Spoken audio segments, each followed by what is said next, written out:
오늘도 우리 함께 하신 여러분들 위해 또 하나님께서 풍성한 은혜 내려주실 줄 믿습니다.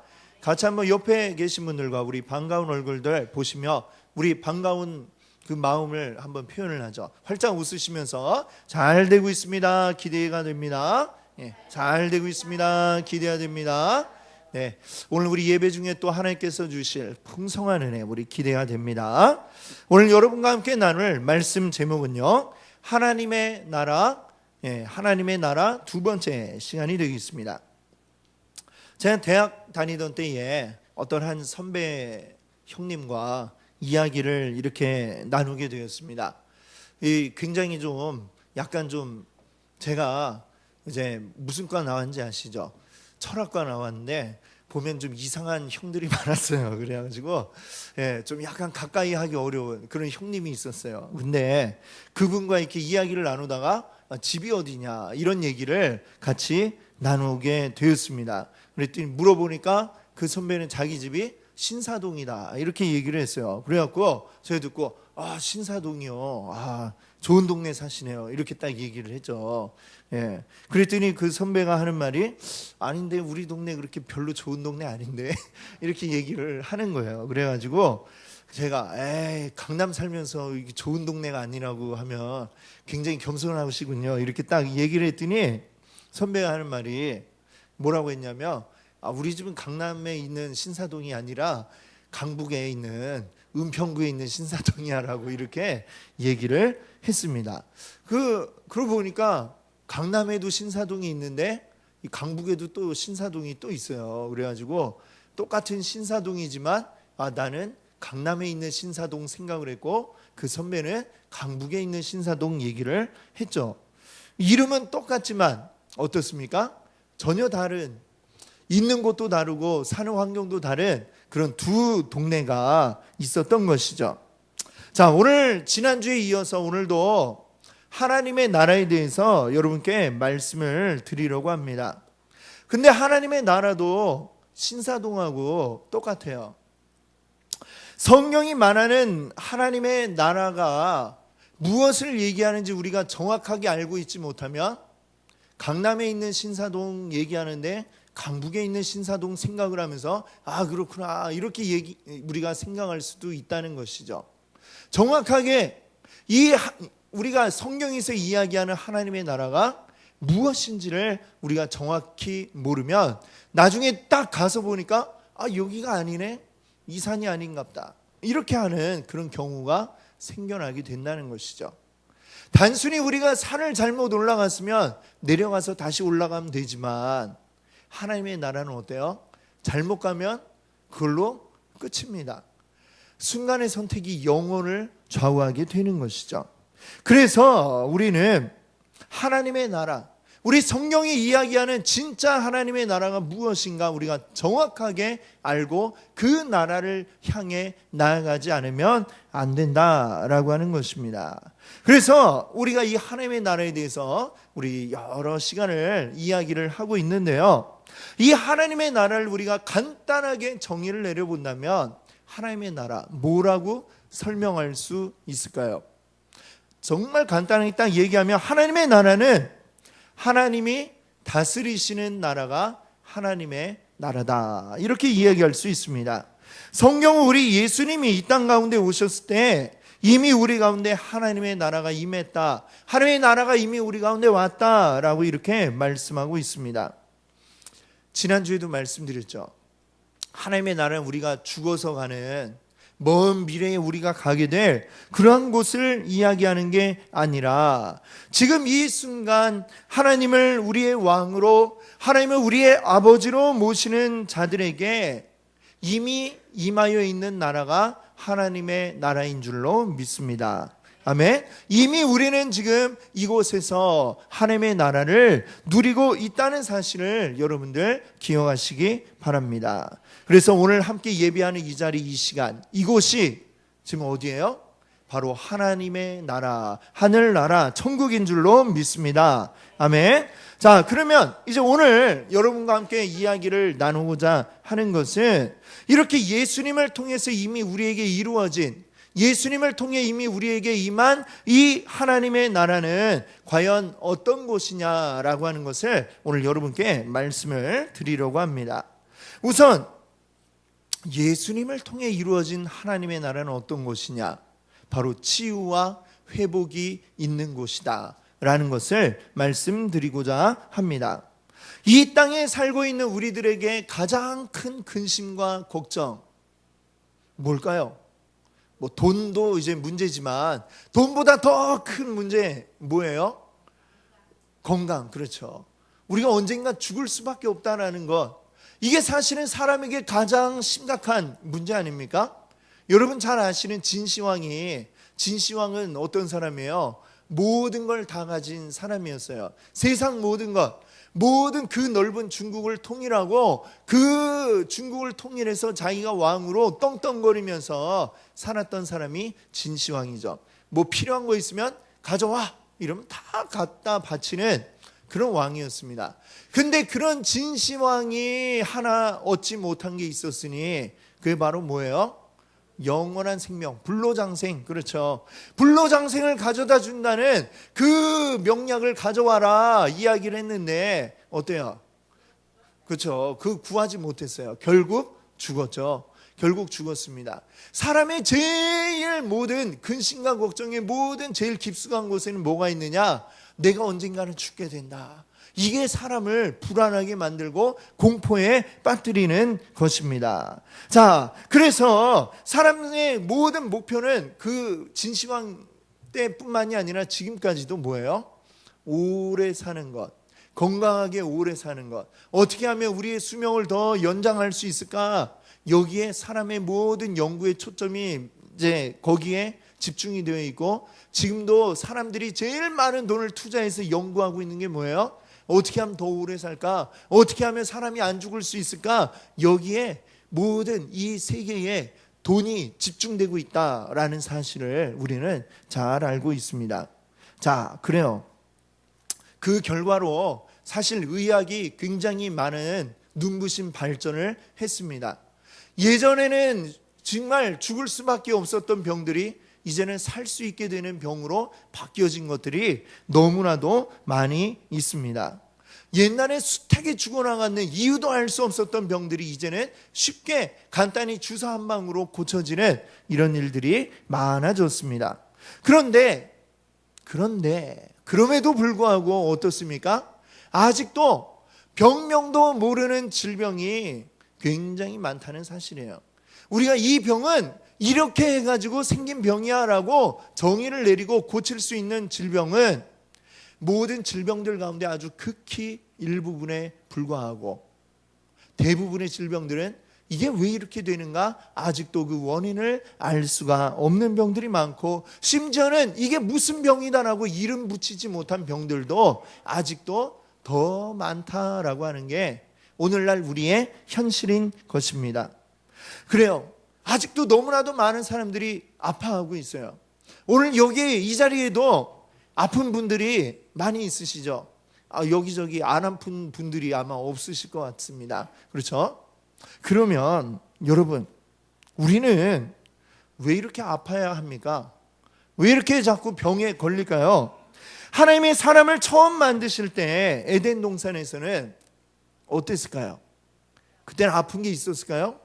그때 아픈 게 없었어요. 심지어는 죽지도 않을 상태였습니다. 에덴 동산에서는 적어도 그때만큼은. 자, 그런데 그러다가 우리 사람이 죄를 짓고 에덴 동산을 쫓겨나고 하나님과 떨어지게 되는, 하나님과 분리되는 그 일을 경험한 이후로 우리 사람들은 어떻게 되었어요? 사람들은 이제 그때부터 영원히 살 수가 없고 이제 수명이 한정되게 되었습니다. 그리고 병에 걸리게 되었습니다. 각종 질병들로 인해 고통받게 되었죠. 그리고 그 병 중에 사실 가장 큰 병은 뭔지 아세요? 마음의 병? 마음의 병도 큰 병이죠. 근데 그거보다 사실 누구도 피할 수 없는 이 가장 큰 병 뭐냐 하면 바로 노화가 우리 가장 큰 병이에요. 노화.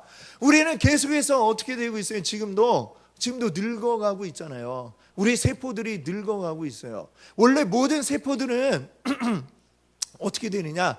계속해서 세포 분열이라는 것을 해 나가지 않습니까? 그렇죠? 계속해서 분열을 하고 늙은 세포는 죽고 새롭게 이렇게 세포들이 재생이 되는 그런 힘이 있는데, 근데 이상하게 사람은 어느 순간부터는 이게 새로운 세포가 다시 재생되는 게 아니라 어느 순간에 가면 더 이상 재생되지 않고 죽게 되는 거예요. 우리 몸이 그래서 조금씩 늙어가게 되는 것입니다. 그러다가 어느 순간 이제 그 더 이상 재생될 세포가 없고 이렇게 되면 우리는 어떻게 돼요? 다 죽게 되는 거죠. 그 죽어가는 과정 속에서 이제 각종 약해진 부분에 여러 가지 질병들이 나타나고, 그렇게 해서 우리는 노화되고 늙어가고 그리고 죽게 되는, 그게 우리 인간의 이 육신의 현상이다, 이렇게 이야기할 수가 있습니다. 자, 그 사람의 정해진 운명, 우리 육신을 가진 사람의 운명입니다. 자, 근데 예수님이 오셔서 하나님 나라가 우리에게 가까이 왔다 선포하신 후로 놀라운 일들이 발생하게 됩니다. 예수님이 이 오늘 마가복음 말씀을 한번 보세요. 마가복음 1장 15절 말씀을 선포하셨어요. 이르시되 때가 찼고 하나님 나라 가까이 왔으니 회개하고 복음을 믿으라 하시더라. 여러분의 성경을 그 다음에 이제 한번 보세요. 여러분 성경이 요새는 다 이렇게 단락단락마다 제목이 붙어 있잖아요. 그렇죠? 그 다음에 어떤 일들이 있었는가 제목을 한번 보세요. 어부들을 부르시다. 여러분 성경에 그렇게 써 있습니까? 예, 제자들을 부르셨어요. 자, 그 다음에 나오는 제목을 보세요. 더러운 귀신 들린 사람을 고치시다. 자, 또 그 다음에 보세요. 많은 사람을 고치시다. 또 그 다음에 보세요. 이제 전도여행 떠나시다. 그 뒤에 나병 환자를 깨끗하게 하시다. 2장에 가볼까요? 또 어떤 제목이 있어요? 중풍병자를 고치시다. 예, 이런 일들이 계속해서 일어나고 있습니다. 자, 대개 보니까 어떤 일이 제일 많이 나오고 있어요? 고치시다, 이런 얘기가 많이 나오죠. 그래요. 그렇습니다. 예수님이 하나님의 나라를 선포하신 이후에 하셨던 주된 일들이 보니까 고치시는 것이고, 또 귀신 들린 자에게 귀신을 쫓아내시는 것이고, 그래서 우리 몸과 마음이 정상적으로 회복이 되도록 만드시는 이런 일들을 예수님이 하셨다라고 하는 것을 우리가 봅니다. 그렇죠? 그러면 이게 무슨 관련이 있을까요? 하나님 나라가 우리에게 임했다라는 것과 예수님이 이 질병을 고쳐주시는 건 어떤 관련이 있을까요? 자, 잘 생각해 보십시오. 다시 말씀드리지만 하나님의 나라는 누가 다스리시는 나라예요? 하나님이 다스리시는 나라가 하나님의 나라다라고 했습니다. 그러면 하나님의 나라가 임하기 이전에는 누가 다스려요? 본래는 하나님이 이 세상을 다 만드시고 하나님이 다스리셔야 되는데, 우리 사람이 죄짓고 난 이후에, 이 세상이 타락하게 되고 난 이후에 어떻게 될까요? 하나님이 이 세상 가운데 다스리시는 것이 아니라 무엇이 이 세상을 이끌어 나가게 되었을까요? 하나님이 부재하시는 곳에, 하나님은 빛이시라. 그럼 빛이 없는 곳에 무엇이 있습니까? 어두움이 있죠. 어두움이라고 우리가 표현하는 이 세상의 악한 것들이 이 세상을 다스리려 하는 그러한 시도들을 해왔던 것이죠.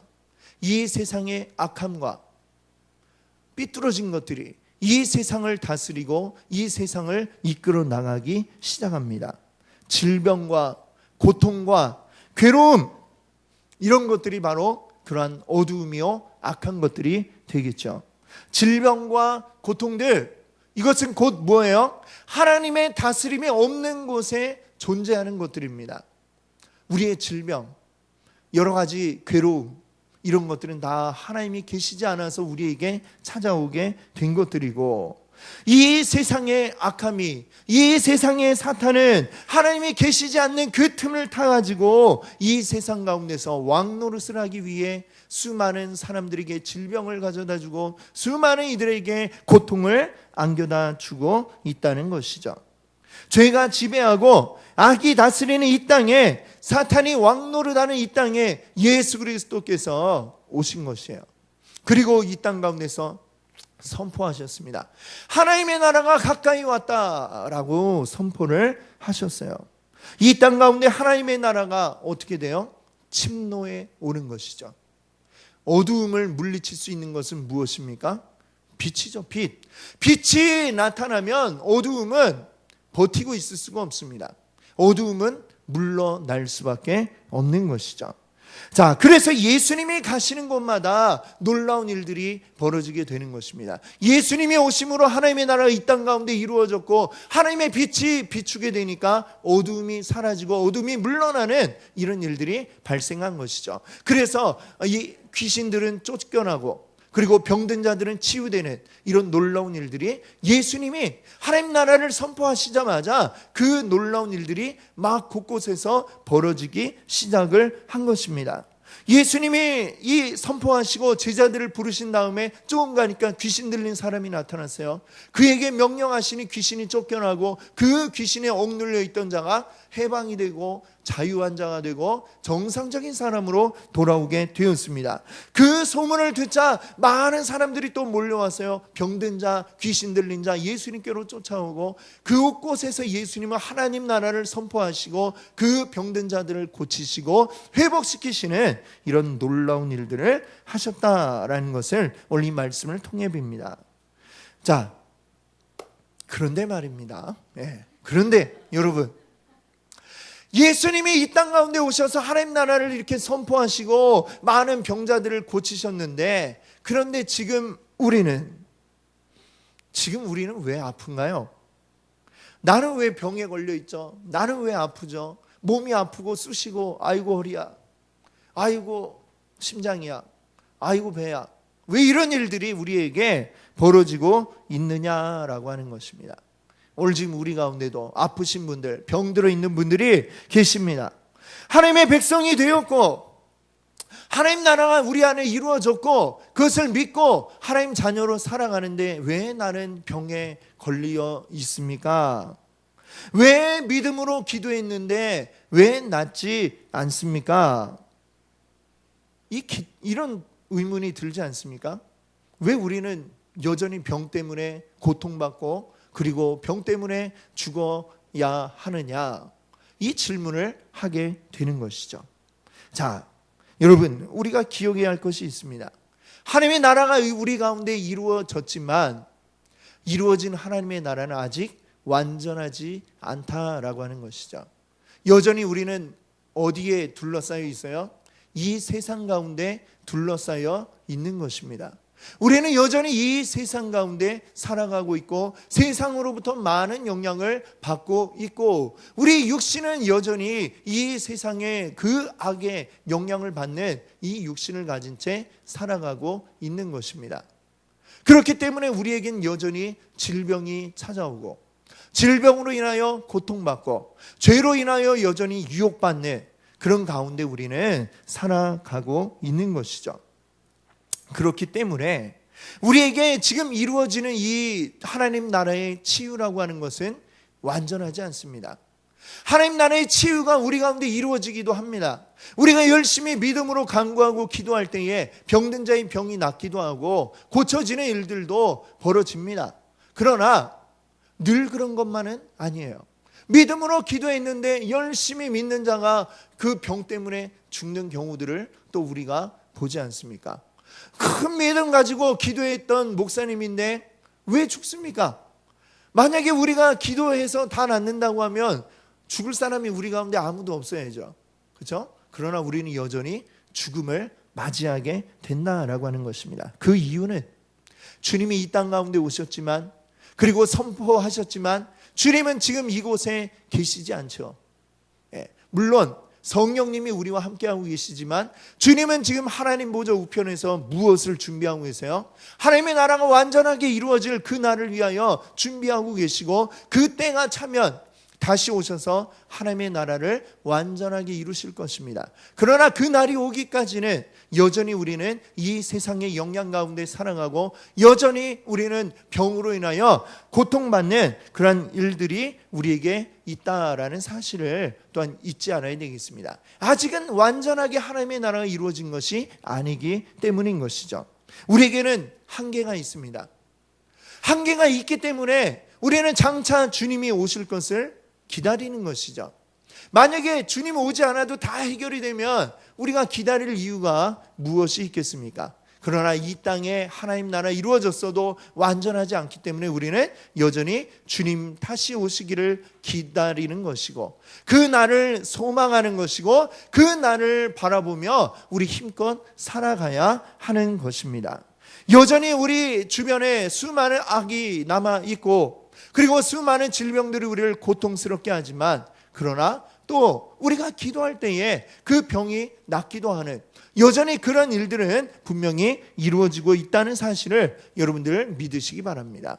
그리고 믿음으로 우리 간구하며 또 병 낫기를 기도하고, 또 우리가 낫지 않을지라도 하나님의 뜻이 이것을 통해 어떻게 우리 가운데 이루어지고 펼쳐질지 우리 기대하고 소망하면서 그렇게 나아가는 것이죠.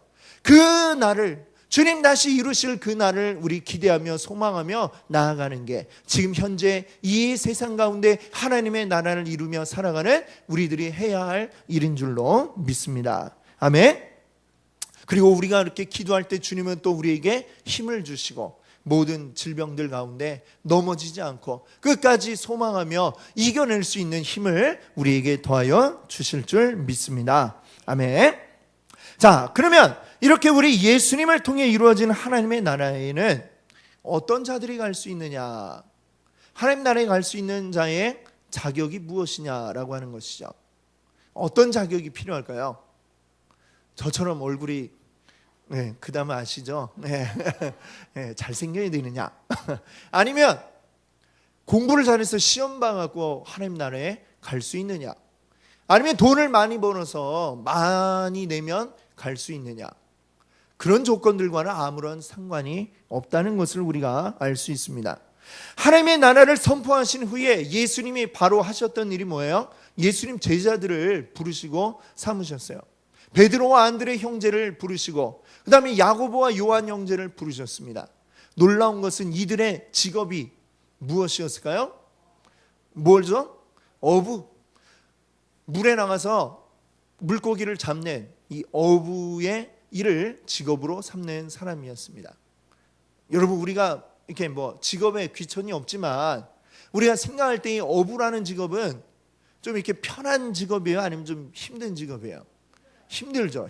지금도 바다에 나와서 물고기 잡는 일은 굉장히 거칠고 힘든 일이고, 때때로는 이렇게 목숨이 왔다 갔다 하는 경우들도 많이 있기 때문에 쉽지 않은 그런 직업으로 우리가 알고 있습니다. 굉장히 어려운 직업 가운데 하나예요. 그래서 사실은 굉장히 이제 거칠은 일을 하는 사람들이 어부입니다. 자, 근데 예수님은 베드로와 안드레, 야고보와 요한 이 형제들을 부르셨어요. 제자로. 자, 그뿐만 아니라 예수님 제자들 가운데 이들 외에도 또 더 많은 어부들이 있었습니다. 또 예수님의 제자 가운데는 심지어 어떤 사람도 있었느냐 하면 세리가 있었어요. 세리는 어떤 사람들이냐? 로마의, 우리식으로 표현을 하면 로마의 앞잡이들이 바로 이 세리였습니다. 왜? 로마는 세금을, 그 식민지의 세금을 거둘 때에 그냥 누구 얼마 로마가 책정을 해가지고 세금을 매기는 게 아니라 세금 징수업자라는 사람들이 있어가지고 그걸 이제 경매와 같이 입찰을 하게 했어요. 가장 많은 돈을 써낸 사람이 이제 입찰을 딱 따내는 거예요. 그러면 이 사람들은 뭘 하느냐? 세금을 자기가 알아서 거두어가지고 써낸 만큼만 로마에 갖다 바치면 되는 거예요. 그럼 그 이상 얼마를 더 거두든지 이거는 로마가 관여하지 않았습니다. 그러니까 이 징수업자들은 말하자면 어떤 사람들이에요? 로마를 등에 업고 사람들에게서 세금을 거두는 악질, 로마의 앞잡이 같은 사람들이었습니다. 이 사람들은 완전 매국노 취급을 당하고, 그렇지만 로마를 등에 업고 있기 때문에 함부로 할 수는 없고 뒤에 돌아서 가지고 에이 나쁜 XX 하면서 욕을 하는 이런 사람들이 세리였어요. 사람 취급을 하지 않는 그런 사람들이었습니다. 그런데 예수님은 그런 세리마저도 자신의 제자로 삼으셨다라고 하는 것입니다.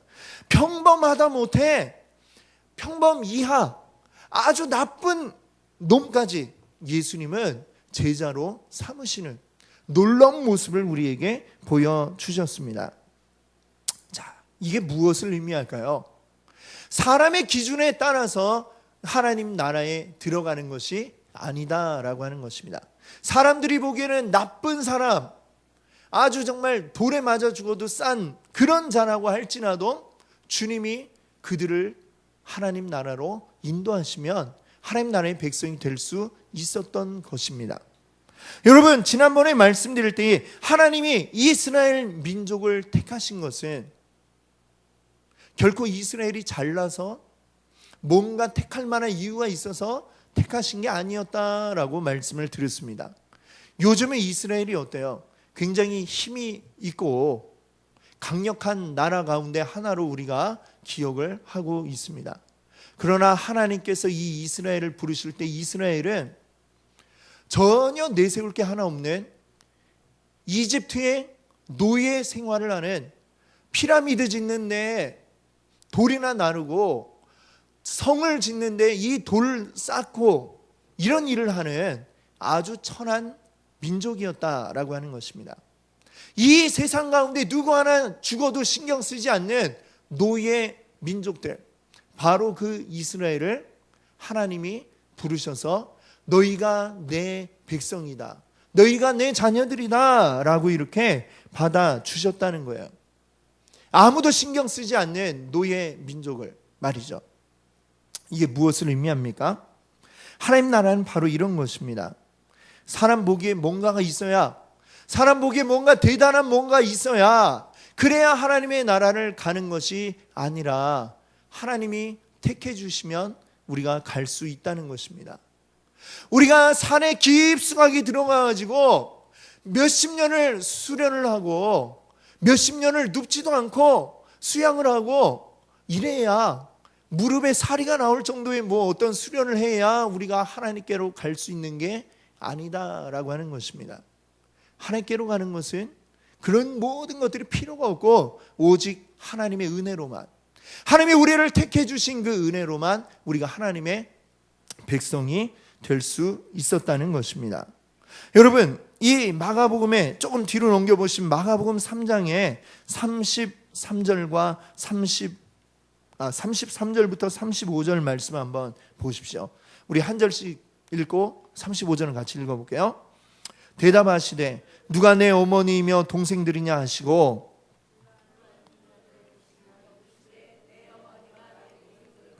함께합니다. 누구든지 하나님의 뜻대로 행하는 자가 내 형제요 자매요 어머니이니라. 아멘. 이 말씀을 보세요. 누군가가 이제 예수님 말씀 전하고 있는데 와가지고 얘기했어요. 예수님 어머니와 형제들이 지금 밖에 예수님 만나려고 와 있습니다. 이 얘기를 했어요. 그랬더니 예수님이 하신 말씀이 뭐예요? 누가 내 어머니고 누가 내 형제냐? 하나님의 뜻대로 하는 자가 다 내 형제고 내 자매고 나의 어머니다, 즉 내 가족이다, 이 말씀을 하고 계십니다. 하나님의 뜻대로 행하는 사람이 하나님의 자녀요 그리고 가족이라는 것이죠. 우리가 하나님 나라에 들어갈 때에 어떤 자들이 하나님 나라에 갈 수가 있습니까? 하나님이 이 땅을 다스리신다라는 것을 인정하는 자가 하나님 나라에 갈 수가 있습니다. 하나님 나라는 하나님이 다스리시는 곳이니 그 다스림을 인정하고 그 아래에 순종함으로 나아가는 자가 하나님 나라의 백성이 되죠.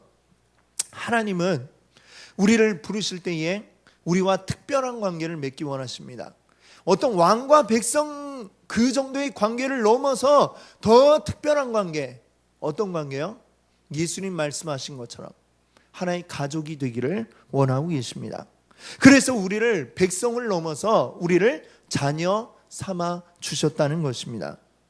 내가 하나님의 자녀이고 옆에 앉은 사람이 또 하나님의 자녀라면, 그러면 한 아버지를 둔 사람들은 뭐가 되는 거죠? 형제요 자매가 되는 것이죠. 나의 아버지, 여러분의 아버지가 같은 분, 한 하나님이시라면 우리는 하나님 안에서 어떻게 되었어요? 형제요 자매가 되었고, 그렇다면 우리는 무엇입니까? 하나님 안에서 한 가족이다라고 하는 것입니다. 자, 이것이 바로 뭐예요? 하나님이 우리에게 교회를 이루게 하신 목적입니다. 그리고 이 교회가 또 다시 무엇이 되는 거예요? 하나님의 나라가 되는 것입니다. 하나님을 아버지로 삼은 하나님의 자녀들, 하나님의 자녀들이 한데 모여서 우리는 가족을 이루고 하나님 나라를 이루었다라고 하는 사실을 여러분들 기억하시기 바랍니다. 아멘. 오늘 말씀을 이제 한번 정리해 보겠습니다. 하나님의 나라는 어떤 곳이라고요? 누가 다스리는 곳이라고요? 하나님이 다스리시는 곳입니다. 예수님이 이 땅 가운데 오심으로 하나님의 나라가 이제 우리 가운데 이루어졌습니다. 예수님은 빛으로 오셔서 이 땅의 어두움을 몰아내셨죠. 병든 자들을 고치시고 귀신 들린 자들을 자유케 하셨습니다. 근데 그 예수님이 죽으시고 지금 하나님 보좌 우편에 가 계시다고 하셨죠. 자, 그리고 그 예수님이 다시 이 땅 가운데 오실 때까지 하나님의 나라가 이미 우리 가운데 이루어졌지만, 그러나 이 나라는 아직 완전하지 않다라고 했습니다. 여전히 우리를 괴롭히는 수많은 질병들, 또 수많은 고통들, 여전히 사탄이 우리를 유혹하고 있고 우리를 힘들게 만들고 있습니다. 그러나 하나님의 나라가 이미 우리 가운데 이루어졌다라고 하는 사실은 분명합니다. 확신합니다. 믿으십니까? 아멘. 이 하나님의 나라가 우리 가운데 이루어졌어요. 우리 가운데는 소망이 있습니다. 어떤 소망이요? 하나님이 우리 가운데 함께 하신다는, 그리고 하나님 다시 이 땅 가운데 오셔서 완전하게 하나님의 나라를 이루실 것이다 라고 하는 소망이 있습니다. 그래서 지금도 우리는 병든 자들을 위하여, 우리가 병에 걸리지 않는 건 아니지만 우리 함께한 우리의 가족인 우리의 믿음의 형제 자매들을 위해서, 아픈 자들을 위하여 기도하는 것입니다. 기도할 때 때로는 병이 낫기도 합니다. 병이 낫지 못할지라도 언젠가 하나님께서 우리 가운데 함께하여 이루실 하나님의 나라를 소망하게 하시고, 그리고 이 병으로 인하여 우리에게 주신 하나님의 그 큰 은혜들을 우리가 또다시 떠올리도록 하시는 것이죠. 그래서 지금 이 순간을 이겨내고 견뎌내고 그 나라를 소망하며 완전하게 이루어질 하나님의 나라를 소망하며 나아가게 하시는 것입니다. 지금 우리에게는 나 혼자만 열심히 믿고 섬김으로 하나님께로 가는 게 아니라 함께 가족을 이룬 믿음의 공동체가 우리에게 있는 줄 믿습니다. 믿음의 가족들이 옆에 있습니다. 가족은 뭐예요? 좋을 때만 살살거리고 이렇게 좋아하는 게 아니라 힘들 때, 어려울 때 힘이 되는 게 가족이잖아요. 그렇죠? 우리는 믿음의 한 가족이요, 믿음의 공동체요, 우리는 한 하나님의 나라인 것을 여러분들 믿으시기 바랍니다. 이 교회를 통해서 하나님께서 하나님 나라를 이 세상 가운데 세우셨어요. 이 하나님 나라를 이루셨어요. 그리고 이 나라를 계속하여 확장해 나가고 마침내 온전하게 이 세상 가득하게 하나님의 나라를 이루시기를 소망하고 있는 줄 믿습니다. 그것이 바로 우리 하나님의 자녀인 우리들이 기억해야 할 것인 줄 믿습니다.